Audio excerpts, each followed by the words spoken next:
What's cracking? So it's been a while since I've made a video on this channel, right? Good couple months, and I've been like that. You guys know what it's like. But anyway, today I want to talk about a whole new camera. Yes, I am switching brands when it comes to cameras. Okay, let's try this video over again with a better mic and outside. I think it's a way better way to do this, right? So before we actually talk about the exact camera that I've purchased, maybe I should talk about why I need a new camera in the first place. I was pretty happy with the Fujifilm X-H1. You know, if you've been following my channel for a while, that I've had that camera for what, a good couple of years now, since probably like 2019, 18, around that mark. And I've been using that for every single video on this channel, that and the Blackmagic 4K.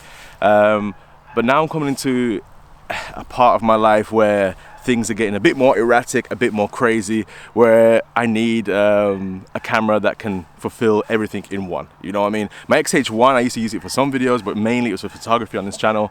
And my Blackmagic 4K was my main video camera, whereas now I need something that's a proper hybrid to combine those things together. I hope that makes sense.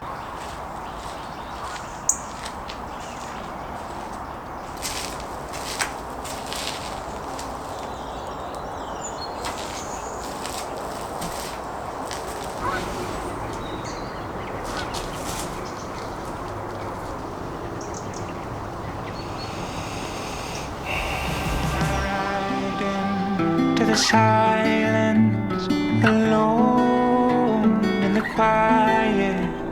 I'm tired, but I like it.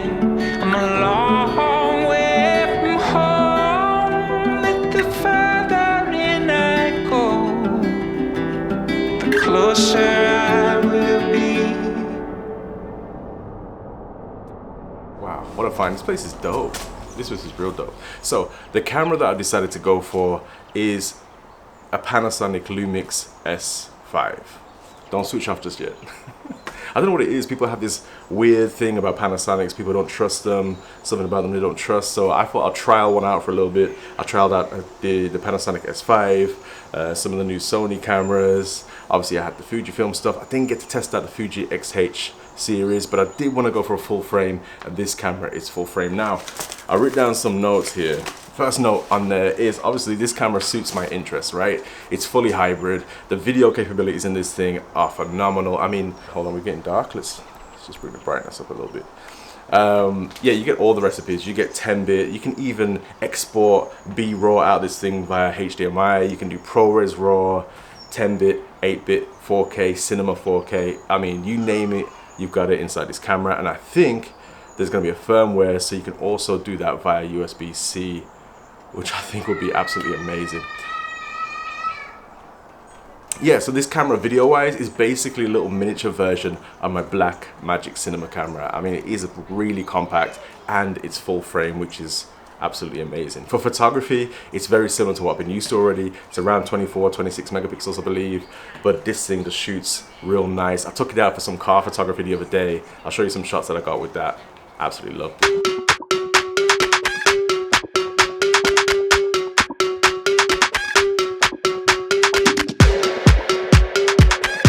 So the next point I want to get across, right, is this camera is a hybrid camera. It's perfect for my needs in that sense.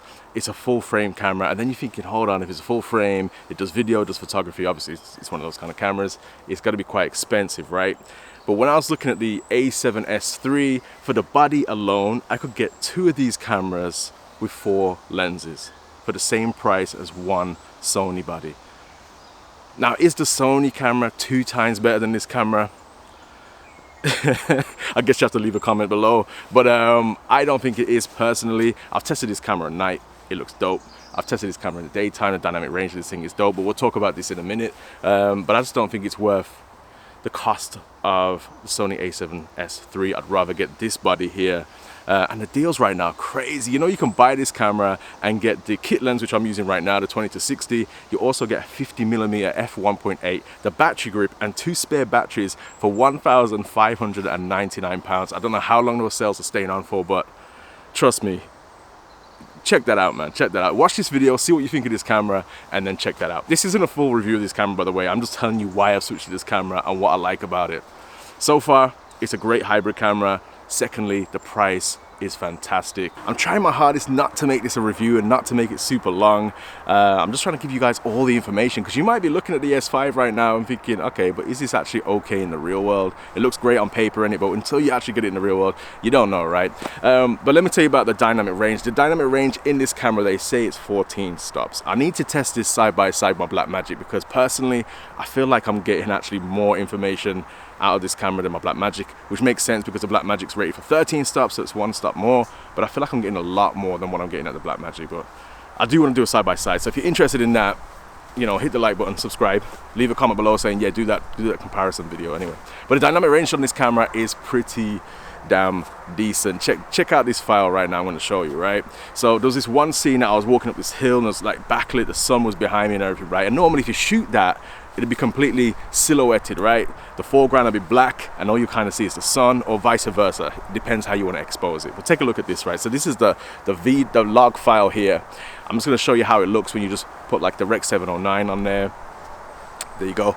And I'm going to put my lot on there right now. Boom. As you can see, it's darkened off everything. But watch what happens when I bring the highlights down and I pump up the shadows.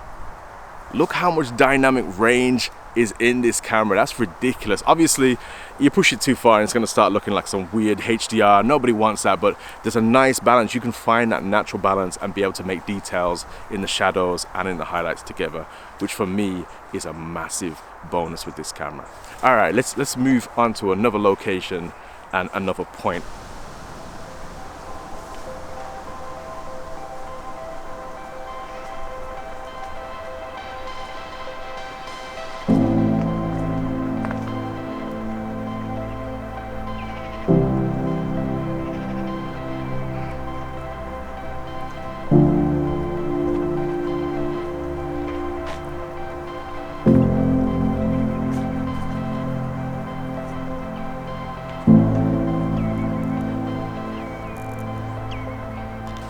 Alright then, so the last thing we should talk about is focus, right? Because that's the biggest thing. That's the whole reason why I didn't really want to go Panasonic in the first place, because I've heard all these horror stories about Lumix autofocus.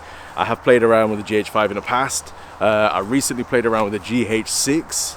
And this is my first shot at the S-line cameras, and so far it's so good, man. I mean, it's had some tweaking that's been it's needed some tweaking, right? But so far it's so good. So right now I've got it on, I think I've got -1 on the speed of it, and I've got -3 on the sensitivity. So hopefully it should lock onto whatever it's looking at and move around. So for me on my screen, what I've got is a square that's going around my face right now, and then I've got another line on my right eye. You guys can't see that, but what I'll do is I'm going to overlay a shot I did earlier. This is at the standard settings now. I think the settings I've got now work a little bit better for what I'm doing, but I still need to move it around. But what I will say is the autofocus is not what they're making it out to be in the media or on YouTube. On YouTube, it's like Panasonic gets a bad rap altogether. Fujifilm used to get a terrible rap as well. But let me say something, this is a million times better than my XH1's autofocus. That thing was just hunting constantly all the way in the background. This one does a little bit of hunting, but it's quite solid, it's quite nice, right? Let me just do an example. I'm gonna walk over there and I'm gonna walk back. So let's say I'm walking to the camera, I'm talking to the camera, and it needs to basically grab my face as much as it can. On the screen, I'm not in focus yet, but I'm in focus now. So I don't know how that did on its tracking in. I might need to do some more adjustments, but let me just show you this quick sequence I did this morning. It's just me walking around again, but this time you can see what the tracking's doing and everything that's on my screen. So check this out, see what you think of it, right? Now in this video, you'll see me just stood out there in a distance. You'll see there's a square box around my body, right? It's a rectangular box. Now there's a whole like series of these boxes that happen with animals, with humans, stuff like that. But as you'll see, I'll start to walk towards the camera, and as I get towards the camera, that rectangular will then go from a body position to then a head position, and then from a head position it will start to put the crosshairs over my eye. And as you can see, the autofocus isn't that bad here at all. It's very usable, especially for YouTube stuff. If you're doing any fast-paced things, then maybe this autofocus isn't the one for you, but so far so good. It seems to work better if you're using 1080p, but all these examples are in 4K 10-bit. I think I was using Vlog in this particular video. So that apparently slows it down as well. But right now I'm using Cine Like D2. And yeah, let me know what you think of it. So that's the standard settings. These are the -1, -3 settings. And yeah, I think it's all right.